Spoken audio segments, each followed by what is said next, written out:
আসসালামু আলাইকুম ষষ্ঠ শ্রেণীর শিক্ষার্থীরা, আশা করছি তোমরা ভালো আছো এবং আমরা আশা করছি যে তোমরা আমাদের 69 পৃষ্ঠায় যে প্রশ্নটি রয়েছে সেটির উত্তরটিও দেখেছো। যদি না দেখে থাকো, আমাদের ডেসক্রিপশনে লিংক দেওয়া আছে, তোমরা চাইলে এখান থেকে দেখে নিতে পারো, অথবা আমাদের চ্যানেলে গিয়ে যে তোমরা ভিডিওটি দেখতে পারো।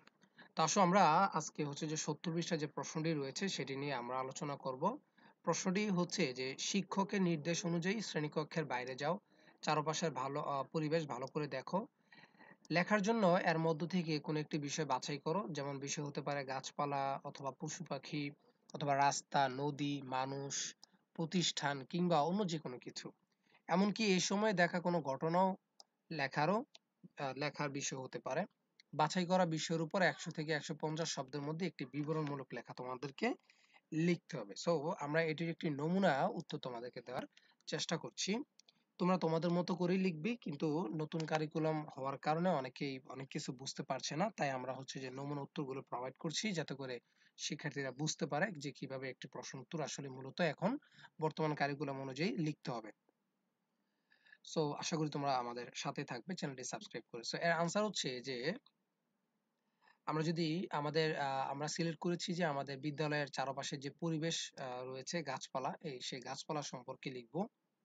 100 থেকে 150 শব্দের মধ্যে লিখতে বলেছে, তাই আমাদের লেখাটি খুব বেশি বড় হবে না। জাস্ট আমাদের এখানে 1 2 3 4 5 6 7 8 লাইন হয়েছে। সো তোমাদের হয়তোবা খাতায় লিখলে সেটা 1 পৃষ্ঠা 1.5 পৃষ্ঠা হতে পারে, কারণ এর চেয়ে বেশি হওয়ার কোনো কথা না। তো সেটা আমরা কিভাবে লিখবো? আমরা লিখতে পারি যে বিদ্যালয়ের চারপাশের গাছপালা পরিবেশকে সুন্দর ও মনোরম করে তোলে। আমাদের বিদ্যালয়ের চারপাশে নানা ধরনের গাছপালা রয়েছে। প্রবেশদ্বারের দুপাশে উঁচু উঁচু দেবদারু, যে সকল গাছগুলো উঁচু হয়, বিশেষ করে তোমরা হয়তোবা অনেকে দেখেছো, কেউ যারা দেখেছো এই দেবদারু গাছ কেমন হয়, তারা ডেসক্রিপশন তারা যে কমেন্ট করতে পারো যে দেখেছি। দেবদারু গাছ যা সবুজে ভরপুর এবং মনকে প্রশান্তি দেয়। প্রধান ভবনের পাশে আছে সুন্দর ফুলের বাগান, যেখানে রোজ, গাঁদা, ডালিয়া এবং অন্যান্য ফুল ফুটে থাকে। মাঠের চারপাশে রয়েছে মেহগনি গাছ, আম গাছ, জাম গাছ এবং কাঁঠাল গাছ, যা গ্রীষ্মকালে ছায়া দেয় এবং শিক্ষার্থীদের খেলার সময় স্বস্তি দেয়। গাছপালার জন্য বিদ্যালয়ের পরিবেশ সতেজ ও নির্মল থাকে। এছাড়া এইসব গাছপালা পাখিদের আবাসস্থল হিসেবেও কাজ করে থাকে, যার ফলে স্কুল চত্বরে পাখির কিচিরমিচির শব্দ শোনা যায়। বিদ্যালয়ের এই সবুজ পরিবেশ শিক্ষার্থীদের মনোবল বৃদ্ধি করে এবং পড়াশোনায় তাদেরকে মনোযোগী হতে সহায়তা করে।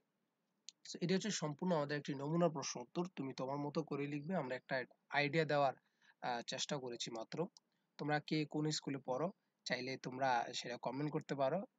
কে কে যে ঢাকা থেকে দেখছো, কিংবা কে কুমিল্লা অথবা চট্টগ্রাম, রাজশাহী থেকে দেখছো, সেটা যে কমেন্ট করতে পারো। আমরা আমাদের অ্যানালিটিক্সে দেখেছি যে আমাদের ভিডিওগুলো বেশিরভাগ ক্ষেত্রেই ঢাকা বিভাগ থেকে দেখে। সো কে কোন জেলা থেকে দেখছো সেটা কমেন্ট করতে পারো। আমাদের পরবর্তী ভিডিও দেখার আমন্ত্রণ রইল। আশা করি তোমরা আমাদের পাশে থাকবে, আমাদের চ্যানেলটি সাবস্ক্রাইব করে অবশ্যই একটি লাইক বাটনে লাইক দিবে। তো আজকে এই পর্যন্তই। আল্লাহ হাফেজ।